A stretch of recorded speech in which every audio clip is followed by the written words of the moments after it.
ዶክተር ናታን ወንዶሰን እባላለሁ የአጥንት ስፔሻሊስት ነኝ በጥቁር አንበሳ ሆስፒታል ነው የምሰራው የጀርባ ህመም በወጣቶችም በትልቅ ሰዎችም በጣም የሚያጋጥም ህመም ነው አምና አጋጥሟቸዋል የጀርባ ህመም ቢባል ያብዛኛው ሰው መልሶ አዎ ነው ይሄ ማለት ግን የጀርባ ህመም ስላለ ብቻ በጣም ከባድ ነገር ነው ወይ መጥፎ ነገር ነው ማለት አይደለም የጀርባ ህመም በተለያየ ምክንያት ሊሆን ይችላል ለኛ በአጥንቱ ምክንያት ሊሆን ይችላል በጀርባ አጥንት በአከርካሪ ሁለተኛ ጀርባ አጥንትና አከርካሪ አካባቢ በሚገኙ ጡንቻዎች መቆጣት ወይም መጎዳት ሊሆን ይችላል ወይንም ደግሞ እዛ አካባቢ ባሉ በርካታ ጅማቶች ምክንያት ሊሆን ይችላል አንዳንዴ ደግሞ ከዛም ሲያልፍ በዲስኮቹና በነርቮቹ ላይ ጉዳት ደርሶ ሊሆን ይችላል ስለዚህ አንድ ሰው የጀርባ ህመም አለው ማለት ግዴታ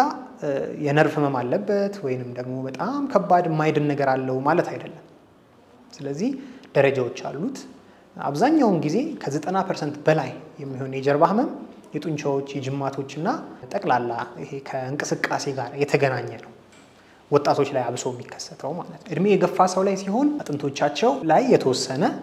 በእርጅና ምክንያት የሚመጡ ለውጦች ይኖራሉ ዲስኮቻቸው ላይ የተወሰነ ለውጦች ይኖራሉ አንዳንዴ ደግሞ በአደጋ ምክንያት ሊከሰት ይችላል ያኔ ከባድ ጉዳት ሊደርስ ይችላል በአደጋ ምክንያት ሲከሰት የአጥንት መሰበሩ ወደ ነርቭ ሊሄድ ይችላል ምክንያቱም አከርካሪ ውስጥ ነው እንግዲህ ስፓይናል ኮርድ ህብለሰረሰር የሚባለው የሚገኘው እና እሱን ሊጫነው ይችላል የጀርባ ህመም በጣም መጥፎ የሚባለው መቼ ነው አንደኛ ሽንት ሰገራ መቆጣጠር የማያስችል ከሆነ ይሄ መጥፎ ነው ስለዚህ ቀጥታ በፍጥነት ወደ ህክምና ቦታ መሄድ ይኖርብናል ሁለተኛ እግራችን በአንደኛው በኩል ወይ በሁለቱም ሊሆን ይችላል መስነፍ ወይም በድን መሆን ወይ እንቅስቃሴ መክዳት እንደነት ነገሮች ካለው አብሮት ያይዞ እንደ ኤሌክትሪክ ሾክ እንደ መንዘር አይነት ስሜት ከጀርባ ተነስቶ ወደ እግር የሚሄድ ስሜት ካለ ይሄ ሌላኛው የአደጋ ምልክት ነው ሌላኛው በተለያዩ በመኪና አደጋ በመሳሰለው ምክንያት የመጣ ከሆነ ወይም ከባድ እንቅስቃሴ ስንሰራ ከባድ አደጋ ደርሶብን ከሆነ የጀርባ ህመሙ የመጣው ሌላኛው ደግሞ ከ6 ሳምንት በላይ የሚቆይ ህመም ከሆነ ምክንያቱም አብዛኞቹ የጀርባ ህመሞች በጡንቻና በጅማቶች መለስተኛ መጠነኛ ጉዳት ምክንያት የሚሆኑ ስለሆነ 6 ሳምንት ሙሉ አይቆዩም በህመም ማስታገሻ በአጭር ጊዜ ውስጥ ይጠፋሉ ግን ከ6 ሳምንት በላይ የሚቆይ ከሆነ አብሶ ደግሞ አብሮ ትኩሳት የሰውነት መቀነስ የመሳሰሉት ነገሮች ካሉ እነዚህ አደጋ ምልክቶች ናቸው በደንብ ቼክ ሊደረጉ ይገባል ህክምናው እንደ የጀርባ ህመሙን እንዳመጣው መንስኤ ምክንያት ይወሰናል ለምሳሌ የጀርባ ህመሙ የመጣው በጡንቻዎችና በመገጣጠሚያዎች የተወሰነ ጉዳት ከሆነ ቀላል ኤክሰርሳይሶች ማድረግ ከእረፍት ጋር አብሮ የተወሰኑ ህመም ማስታገሻዎችን መውሰድ ከዛ ደግሞ ፖስቸርን ማስተካከል ስንቆምም ስንቀመጥም ከመጠን በላይ አለመጉበጥ ቃም ስናነሳ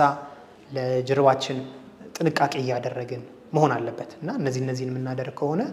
በ2-3 ሳምንታት ውስጥ ብዙ አብዛኛው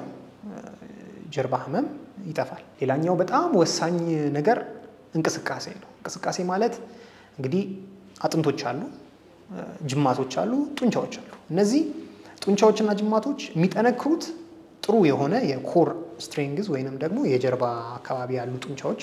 ጥንካሬ ሲኖር ነው ስለዚህ እሱ ደግሞ የተለያዩ እንቅስቃሴዎችና አካላዊ እንቅስቃሴዎችን በመንሰራ ጊዜ ይመጣ እሱ ከጀርባ ህመም ይከላከለናል አብዛኛው ማለት ነው ነገር ግን ቅድም ያልኳቸው የድንገተኛና የአደጋ ምልክቶች ካሉ ወደ ህክምና ቦታ መሄድ ያስፈልጋል ተጨማሪ ምርመራዎች ያስፈልጋሉ ያለበት ደረጃ መታወቅ አለበት እና አንዳንድ ጊዜ በኦፕሬሽን